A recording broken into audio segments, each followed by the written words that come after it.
Hey guys, LevelCap here. Today we're going to be talking about and mastering the QBB-95-1 Light Machine Gun. This is something I haven't used in a while, and I should probably start using it a little bit more. It's a pretty good gun.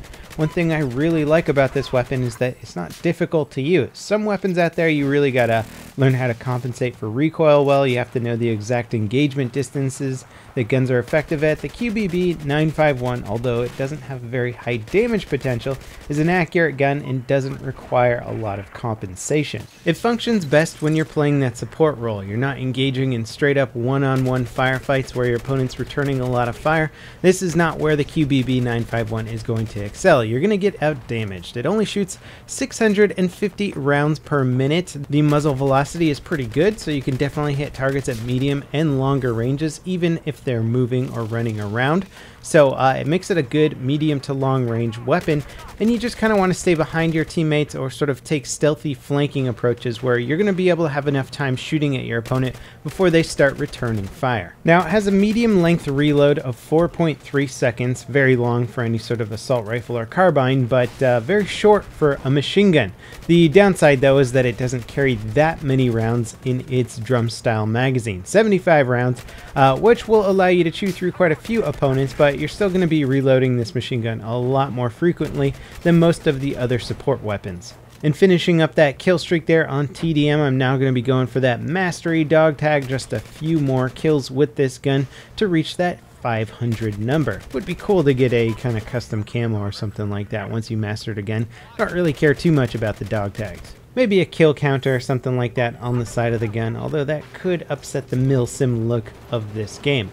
Here we are on my Conquest small server. If you guys are interested in that server, I'll go ahead and put a link in the video description again. It's been a lot of fun playing on the server. I think I'm going to expand the map list a little bit. We only have 4 maps right now, but Conquest small is great. Very limited vehicle usage, lots of infantry, and it's a blast. You don't have to worry too much about getting constantly smacked around by vehicles, but the infantry combat gets intense, and there's a lot of good players that join my server. They don't mess around, and I somehow came out of this crazy firefight alive, even though most of the guys coming out of that elevator got mowed down. It was a bloodbath, and sometimes luck is a great factor when it comes down to who lives and who dies in this game.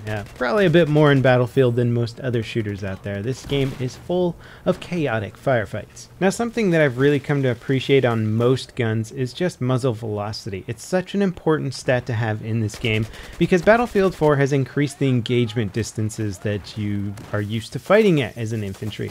A lot of previous Battlefield games allowed you to close the distance down, as assuming we're not talking about, say, 1942, which was just crazy long-range combat, but if you don't have good muzzle velocity, then it's going to be hard to hit those long-range targets. There's lots of micro movements, micro adjustments in this game that'll cause your bullets to miss by inches, and if you have slower muzzle velocity, those micro movements can mean that a perfectly accurate shot when fired will miss because your target's going to move before the bullet actually gets there. And although Battlefield prides itself on having a bullet physics system so that bullets have travel time, they have drop off, they have all these different sort of impact factors, which is cool to have that kind of realism in a video game, the muzzle velocity on bullets in this game is not accurate. There's a few guns out there that might have somewhat realistic bullet velocities, but the QBB-95, for example, shooting either of the different rounds that it fires, is going to shoot well over 870 meters per second, and in many cases over 930 meters per second. That's a pretty average muzzle velocity for, say, the 5.56 round,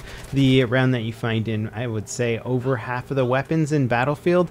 So if you think about it, a lot of the muzzle velocities in this game are incredibly low compared to the real-life counterparts, and I guess that's there to probably add a little bit of extra skill or challenge to the game, because if there's slower bullet time, then you have to lead a little bit more for targets and stuff like that, but it really does directly affect the range that you are effective with any gun, especially when your targets are moving. So I'm always happy when I pick up a gun that has a higher muzzle velocity, because it means that I can engage my target at further distances rather than being forced to close the engagement distance, which can be fun. CQB combat can be a lot of fun, but it also usually means that you're going to die a lot quicker, or you might be further away from your teammates so they won't be able to revive you. So I think you just have much more versatility with a higher muzzle velocity than most other other weapon features. Now, something that's nice about this LMG and can definitely save you in a pinch in CQB is that it's actually got decent hipfire accuracy.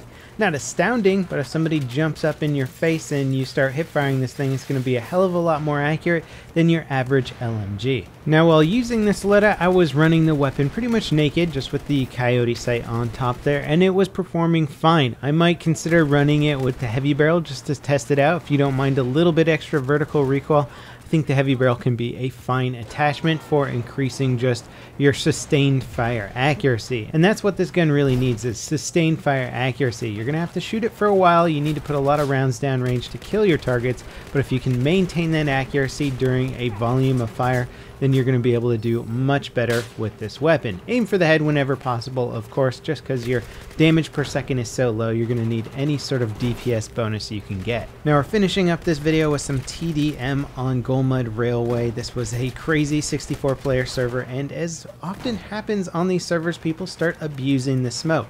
I started getting killed by a lot of people using FLIR optics, and you know what? I just decided if you can't beat them, join them, pop the FLIR optic on there. I don't particularly like using it because I find it to be just a little bit too abusive of the combat system, but once it's on there, it was pretty easy to just counter a lot of those FLIR optic users and move through the map. Again, not particularly proud of doing this style of gameplay, but this is what happens when you have these crazy clustered maps. Smoke becomes incredibly valuable to push up, and then people start using those FLIR optics.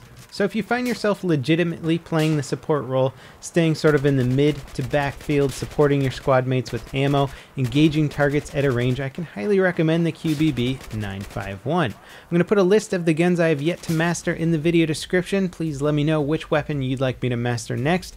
And as always, guys, I'll see you next time. This is LevelCap signing off.